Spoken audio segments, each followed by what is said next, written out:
추수감사 주일에 함께 이 예배의 자리로 나오신 여러분을 주님의 이름으로 축복합니다. 나는 가지이기에 스스로 열매 맺을 수 없음을 인정하고 정말 주님께 붙어 있어야만 열매 맺을 수 있다라고 하는 그 고백 중에 오늘 종들을 하나님께서 축복하여 주시고 하나님께 함께 찬양하는 자리로 나아가기를 간절히 소망합니다. 주님이 함께라고 한다면 모든 사람과 나눌 수 있고요, 감사할 수 있다는 거죠. 나만 즐기고 누리는 자리가 아니라 주님이 함께여서 이 가을에 여러분 풍성함을 주변과 함께 나눌 수 있는 은혜가 있기를 주님의 이름으로 축복합니다. 오늘 우리가 함께 봉독한 말씀을 통해서 저와 여러분들에게 하나님의 나라와 감사라고 하는 그런 제목의 말씀을 하나님께서 오늘 우리에게 들려주실 텐데요, 그 말씀을 통해서 오늘 주에 주어진 오늘 우리의 말씀을 통해서 하나님의 뜻을 헤아릴 수 있는 그런 시간이 되어지기를 간절히 소망합니다. 그리고 오늘 추수감사주일입니다. 한 해를 마무리하는 이 시점에서 감사에 대해서 다시 한번 생각하는 것, 그리고 그 감사의 자리를 회복하는 것, 이것은 여러모로 오늘 우리의 믿음의 생활 가운데 유익이 있는 줄 압니다. 여러분, 감사라고 하는 이 감사의 반대말이 무엇일까요? 제가 어제 저녁에 저희 아이들 앉혀놓고 얘들아, 감사의 반대말이 뭘까? 그랬더니 한 녀석이 딱 하는 말이 안 감사요 그러더라고요. 그래서 그래, 안 감사 참 좋은데 감사의 반대말이 뭘까? 또 한번 물었어요. 그랬더니 또 한 녀석은 내가 아는데 조금만 기다려봐요. 아는데 조금만 기다려봐요. 한 녀석은 시간을 끌고 있고 한 녀석은 옆에서 몰래 핸드폰으로 감사의 반대말 해가지고 찍어가지고요. 그래가지고 이제 저한테 얘기를 하는 거예요. 뭐라고 얘기하냐면 감사의 반대말은 당연히 여기는 것, 이게 감사의 반대말이라는 거예요. 그 네이버 검색창에다가 감사의 반대말 찍었더니 여러 명이 그 감사에 대한 정의를 쭉 내렸는데요, 모든 사람이 동일하게 당연하게 여기는 게 감사의 반대라는 겁니다. 많은 사람들이, 여러분 세상 사람들이 감사에 반대되는 개념을 당연히 여기는 것이라고 생각을 합니다. 여러분 동의하십니까? 그렇습니다. 여러분, 무엇이든지 지금 누리는 모든 것에 대해서 당연한 것으로 그렇게 생각하게 되어지면요, 감사라고 하는 것은 없게 되어집니다. 오늘 우리가 2부 예배 마치고 나면 식사를 하게 되어져요. 오늘 이 자리에도 식당을 섬기기 위해서 지금 1부 예배를 드리는 분들 계시는데요, 이분들의 손길을 통해서 우리가 점심을 공개받습니다. 근데 식사를 준비하는 그 손길에 대해서 오늘 여기 계시는 분들 중에도 뭐 교사들은 식사를 점심 식사를 할 거 아니에요? 식사를 할 때 입으로 먼저 감사했으면 좋겠어요. 뭐라고 감사하면 될까요? 감사합니다, 맛있게 먹었습니다 라고 하는 감사가 있었으면 좋겠어요. 근데 이 감사는요, 말로만 감사합니다, 맛있게 먹었습니다 하고선 먹은 식탁 자리는 막 고추장 뭐 김치국물 흘려놓고 밥알 흘려놓고, 그런데도 닦지도 않고, 그리고 나가면서 가면서 의자는 뒤로 엉덩이 쭉 빼놓고, 그리고 나가면서 아이고 감사히 먹었습니다, 맛있게 먹었습니다. 진짜일까요? 가짜일까요? 가짜라는 거예요.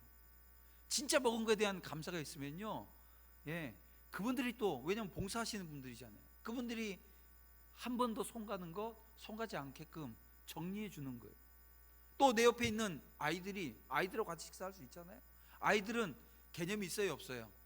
없어요. 이 감사의 반대말이 뭐니? 이 중학교 다니는 애가 안 감사 그러니까요. 또 드러났네요. 또 선생님들 또 저기 중고등부 선생님들 가가지고 너 안 감사라 그랬다며, 안 감사라 그랬다며, 그런 얘기하지 마세요. 애들이 그것 때문에 상처를 받는 것 같아요. 그렇습니다. 그렇게 이게 뭔지, 감사가 뭔지 뭐 이게 뭔지 잘 모르는 아이들이에요. 그런 아이들이 흘려놓은 거 있으면 어떻게 해야 돼요? 어떻게 해야 돼요? 닦아줘야 되는 거예요. 근데 여러분, 이게 실생활이 되어지면 이게 돈을 주고 밥 먹으러 가서도요 흘리지 않아요. 왜요? 맛있게 먹었으니까 감사하는 마음이 있으니까 닦고 오는 거예요. 정리하고 오는 거예요. 여러분, 이 모습이 진짜 감사라는 거죠. 감사는 행동으로, 말뿐이 아니라 행동으로 나타나야 된다는 거예요. 근데 감사가 없는 자리는 모든 것이 당연하다고 생각하는 자리에서 어디로 발전하냐면 이게 불평과 불만으로 나아가게 되어집니다. 그래서 감사의 반대말은요, 당연한 것으로 시작되어져서 불평, 불만. 그러니까 감사의 반대는 불평입니다. 그래서 밥을 오늘 점심 먹으면서도 왜 이렇게 짜면 어떻게 하면 돼요? 물 더 타 먹으면 돼요. 밥이 조금 설 익으면 어떻게 하면 돼요? 좀 더 씹어 먹으면 돼요. 아무 문제 없어요. 아무 문제 없는 거예요. 왜요? 감사하니까. 근데 이 감사가 빠져버리면 막 식탁 타박을 하는 거예요. 식탁 타박. 이거는 왜 짜냐? 이거는 왜 싱겁냐? 싱거우면 어떻게 하면 돼요? 간장 뭐 소금 달라 그래서 좀 쳐먹으면 되잖아요. 은혜를 알면, 사랑을 알면 감사하게 되지만요, 내가 받은 은혜에 대해서 당연하게 생각되어지는 그 순간 오늘 우리의 입술에 불평이라고 하는 것이 나타나게 되어집니다. 여러분, 이스라엘 백성들이 광야에서 실패한 이유가 무엇입니까? 그들이 광야에서 예배하지 않았기 때문에, 예배자로 서지 않았기 때문에 실패했을까요? 아니라는 거예요. 애굽의 왕에게 압제받던 그 상황에서 구원하신 하나님께 감사하며 온전한 믿음으로 반응하는 것이 그들의 마땅한 도리였는데, 이 잠시의 어려움, 조금의 어려움 오게 되어지니까 어떻게 해요? 금방 불평하고 불만합니다. 애굽의 군대가 쫓아오니까 왜 우리를 여기서 죽게 하느냐고 불평해요. 그 이스라엘 백성들이 자기들이 이 애굽을 출애굽할 때 한 일이라고 하는 게 없어요. 그럼에도 불구하고 여전히 불평하고 불만합니다. 그들의 구원이 믿음으로 순종해서 이루어진 것임을 망각하고 감사를 통해 순종의 자리로 나아가야 하는데 불평하니까 불순종이라고 하는 자리로 나아가게 되었고요, 그들이 실패하게 되어진 원인이 바로 여기에 있었다는 것입니다. 그래서 마틴 루터는 오늘 우리에게 이런 얘기를 합니다. 그리스도인과 비그리스도인들을 구별하는 결정적인 기준은 감사할 줄 아느냐 모르느냐에 있다라고 말입니다. 그만큼 오늘 우리 안에 이 감사라고 하는 것이 중요한 거예요. 자, 오늘 본문은요, 예수님께서 예루살렘으로 가시다가 한 마을을 지나가실 때 10명의 나병 환자를 만나는 것으로 시작되어집니다. 마을 바깥에 경이되어 살아야 했던 이들, 이 공동체에서 떨어져야 되는 거예요. 공동체에서 끊어져야 되는 거예요. 그런 그들이 예수님을 만나기 위해서 오늘 본문에 보니까 찾아온 것처럼 보여요. 멀리서도 예수님이 오시는 것, 예수님이라고 하는 것을 알아보고요, 소리 높여 부르는 것을 보게 되어지면 이들은 예수님이 지나가신다라고 하는 사실을 알고 있었던 듯합니다. 그런데 이들은 예수님이 지나가신다는 것을 알고도 할 수 있는 것은 다른 게 없었어요. 하나님, 예수님, 저를 불쌍히 여겨주세요. 하나님, 긍휼히 여겨주세요. 그냥 부르짖는 것 말고는 이들이 할 수 있는 것이 없었다는 것입니다. 그런데 오늘 본문을 보니까 그것이면 충분했다는 거예요. 왜 그것이면 충분하다고 이야기하는 것일까요? 그것은 길을 가다가 우연히 들리신 한 마을, 그 한 마을에서 나병 환자를 우연히 만난 것처럼 오늘 우리 눈에 보이지만, 오늘 우리 예수님에게 여러분 우연이라고 하는 것이 있습니까? 하나님에게 우연이라고 하는 게 있어요? 우연이 없습니다. 모든 것은 하나님의 섭리 가운데 있고 모든 것은 하나님의 은혜 가운데 있는 거예요.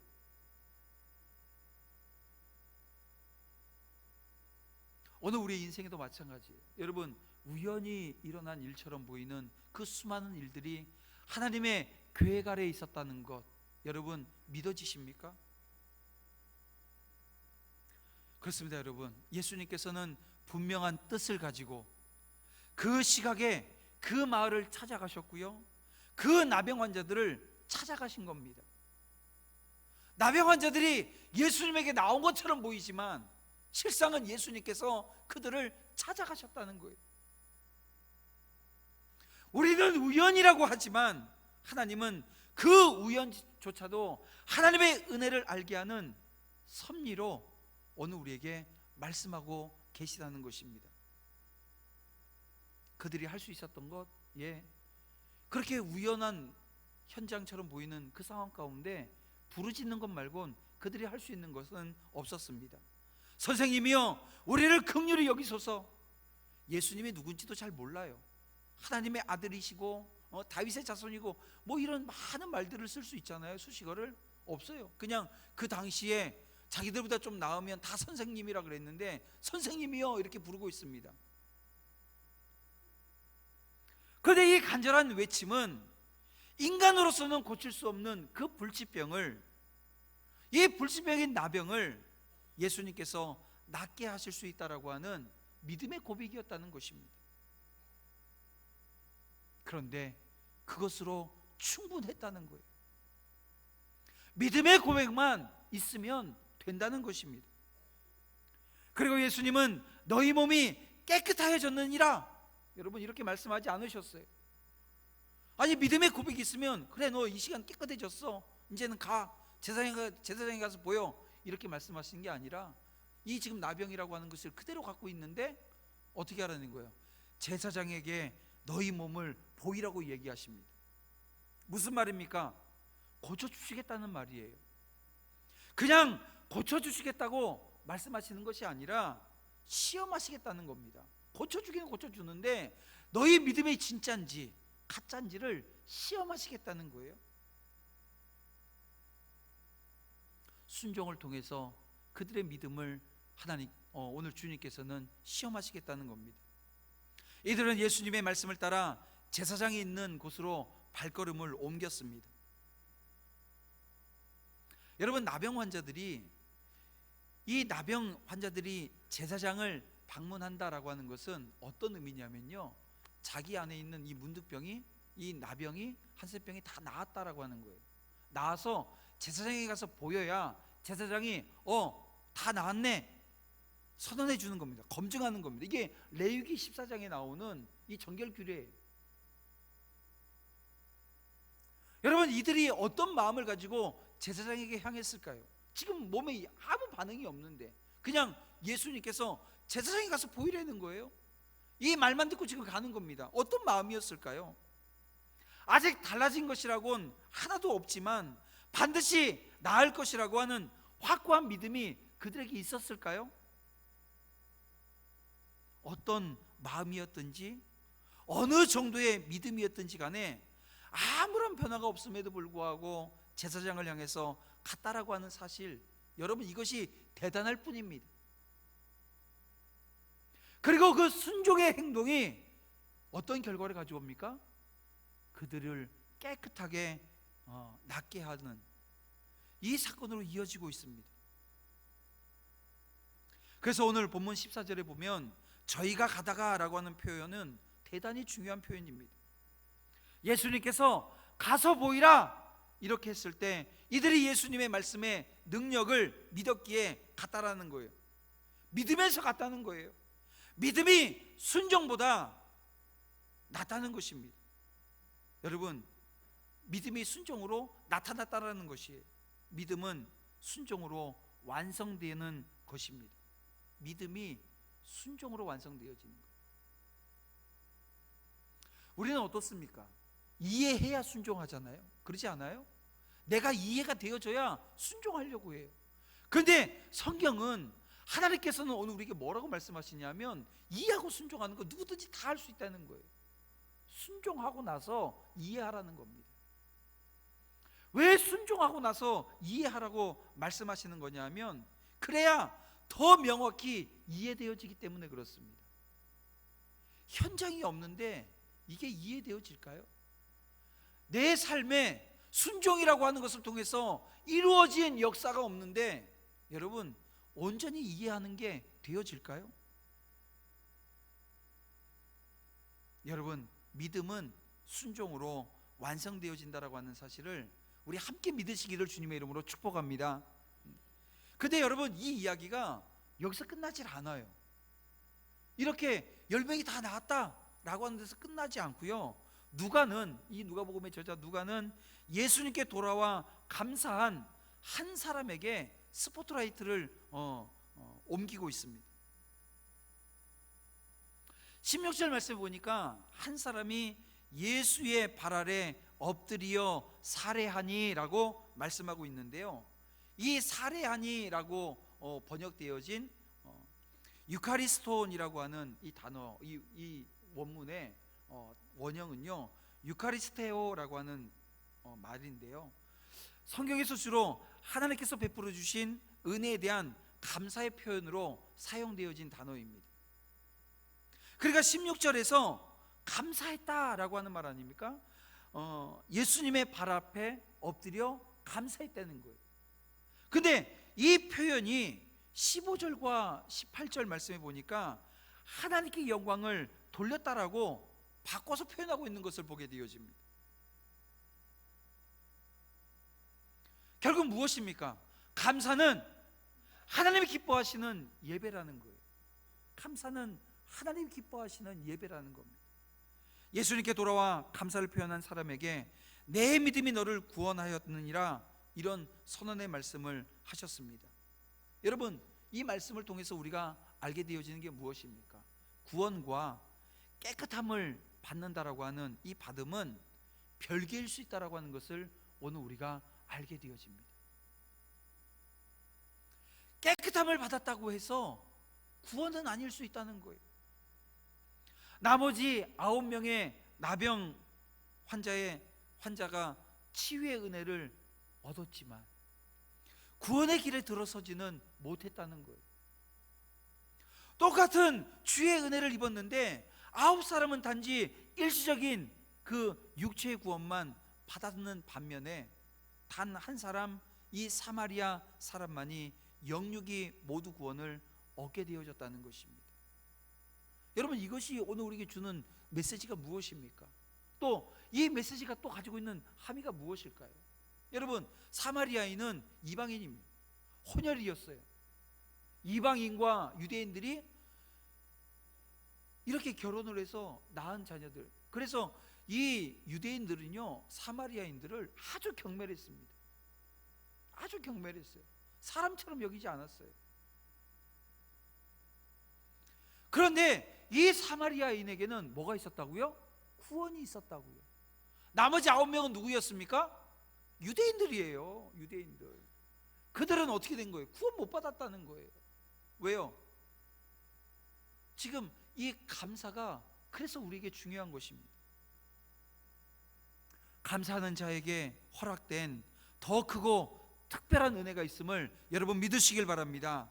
그러니 이 감사가 오늘 우리 그리스도인들에게 얼마나 중요합니까?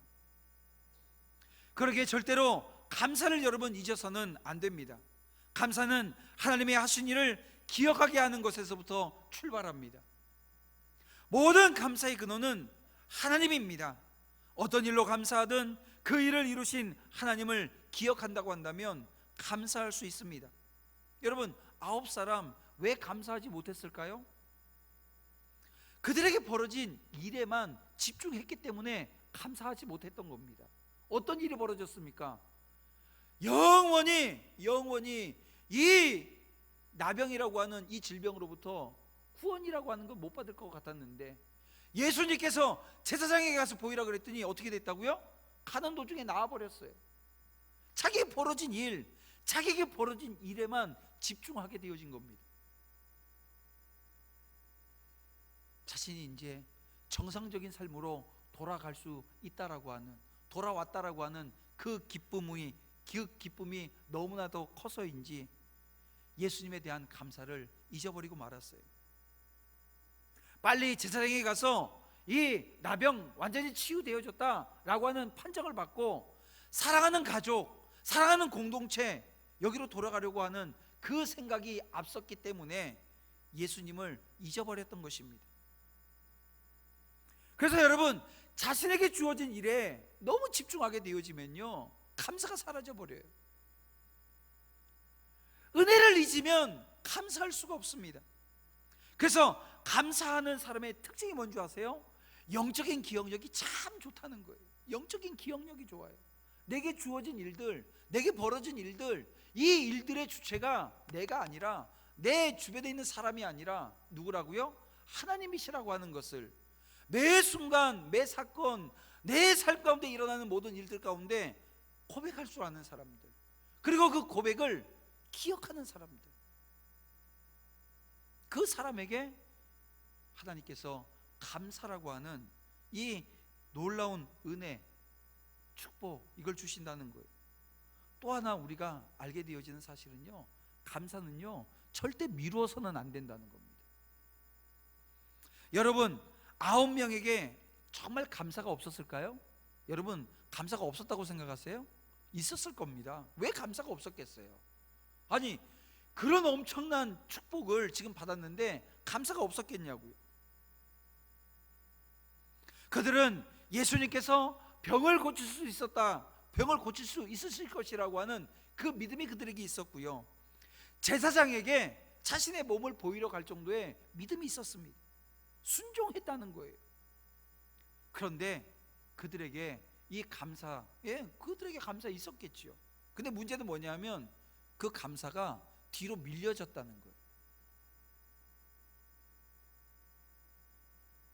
그런데 미루다가 놓치는 일들 얼마나 많습니까? 저거 했어야 되는데, 해야 되는 줄 알아요. 분명히 해야 되는 줄 아는데 미루어 뒀다가 하지 못하는 일들이 얼마나 많냐는 거예요.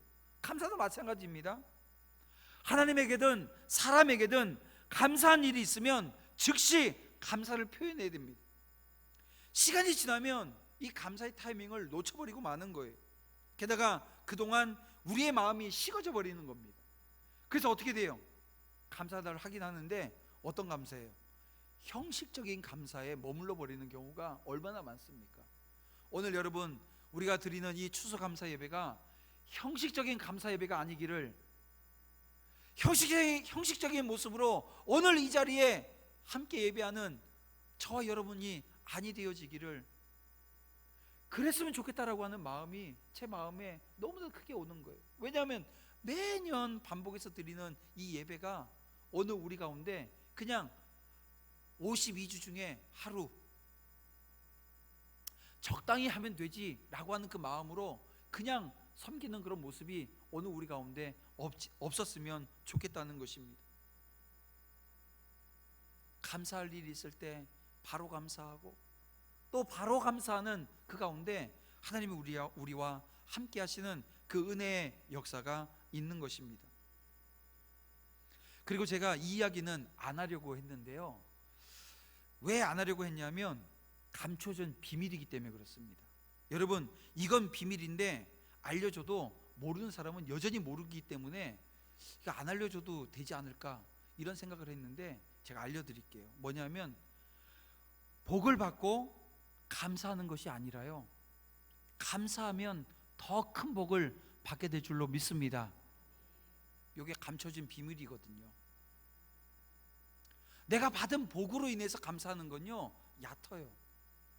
언제만 감사할 수 있어요? 내가 뭔 일이 일어나야만 감사할 수 있는 겁니다. 그런데 아무 일이 없어요. 근데 감사해요. 그러면 그 감사로 말미암아 큰 복이 오늘 우리 가운데 임한다는 겁니다. 이거 여러분 이해하세요? 이게 깨달아지세요? 이게 보여야 됩니다. 감사의 표현은 상대방을 기쁘게 하잖아요. 여러분, 감사한다 감사한다 이 말을 여러분 한번 입에 달고 한번 살아보세요. 여러분 주변이 달라집니다. 은행에 가서요 감사합니다 감사합니다 했더니 대출이 되어져요. 아니 대출이 안 되는데도요 감사합니다. 대출 심사했는데 그 대출이 안 되겠는데, 아유 이거 검토해 주셔서 감사합니다. 그랬더니 아니 내가 거절했는데 왜 감사해요? 아니요, 그 서류만 한번 봐준 것만으로도 감사합니다. 지점장이 뛰어나가지고 돈 빌려줘요. 그 경험을 여러분들이 하셔야 되는 겁니다. 감사가 가지고 있는 능력이, 그런 능력이 있다니까요. 사람에게 그런 모습이 있는데요, 여러분 창조자 되시고 절대자 되시고 오늘 우리의 인생에 생사화복을 주관하시는 그 하나님 앞에 감사하는 감사의 모습은 다른, 여러분 말로 표현할 수 없는 일들이 오늘 우리 가운데 이루어지는 겁니다. 여러분 이렇게 감사가 중요하다라고 하는 것을 오늘 우리 주님께서는 우리에게 말씀해 주시고 계시는데, 또 얘기가 거기서 끝나질 않아요. 또 얘기가 어디로 지금 번져가냐면, 누가는 이 에피소드를 바리새인들이 하나님의 나라에 대한 질문하는 것으로 또 이어가고 있는 것을 보게 되어집니다. 그리고 그 질문에 대해서 예수님께서 즉답하지 않으셔요. 동문서답하는 것처럼 말씀하시는데요, 뭐라고 말씀하세요? 하나님의 나라는 너희 안에 있느니라. 하나님의 나라는 이 땅에서 경험하게 되어지는 영적이고 내적인 나라이고요, 그러한 하나님의 나라가 이미 이 땅에 임했다라고 지금 주님께서 선언하신 것입니다. 우리는 이 10명의 나병 환자가 치유되어지고 한 명만 돌아와서 감사했던 이 사건을 놓고 오늘 이 본문 이 20절 21절 말씀과 연결해서 한번 묵상해 보게 되어지면 이렇습니다. 하나님의 나라는 어떤 사람의 마음에 임하게 되어질까요? 주님께서 분명히 하나님의 나라는 너희 안에 있다고 말씀하셨습니다. 오늘 우리 안에 있다는 건 우리 마음에 있다는 거 아니에요? 어떤 사람에게 이 하나님의 나라가 임하게 되어지냐는 거예요. 이 하나님의 나라는 여러분 하나님께 영광을 돌리는 예배의 마음에 임하게 되는 줄 믿습니다. 여러분 15절 18절에 하나님께 영광을 올려드렸다 그랬어요. 그 예배했다는 얘기입니다. 예배자에게 하나님의 나라가 임한다는 거예요. 또 하나, 하나님께 감사하는 자의 마음에 여러분 그 하나님의 나라가 임하는 줄 믿습니다. 여러분 바리새인들은 지금 예수님이 하나님의 나라는 너희 안에 있느니라, 여러분 이 말씀, 이 바리새인들은 죽었다 깨어나도 이해하지 못했을 거예요.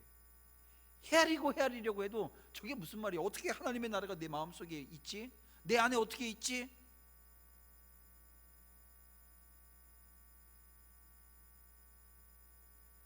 여러분 하나님의 나라는 성경을 잘 아는 바리새인들의 마음이 아니라 예수님께 돌아와 감사드린 한 이방인의 마음에 임하셨다라고 하는 그 사실은 여러분 아이러니한 일입니다. 놀라운 일이 아닐 수가 없습니다.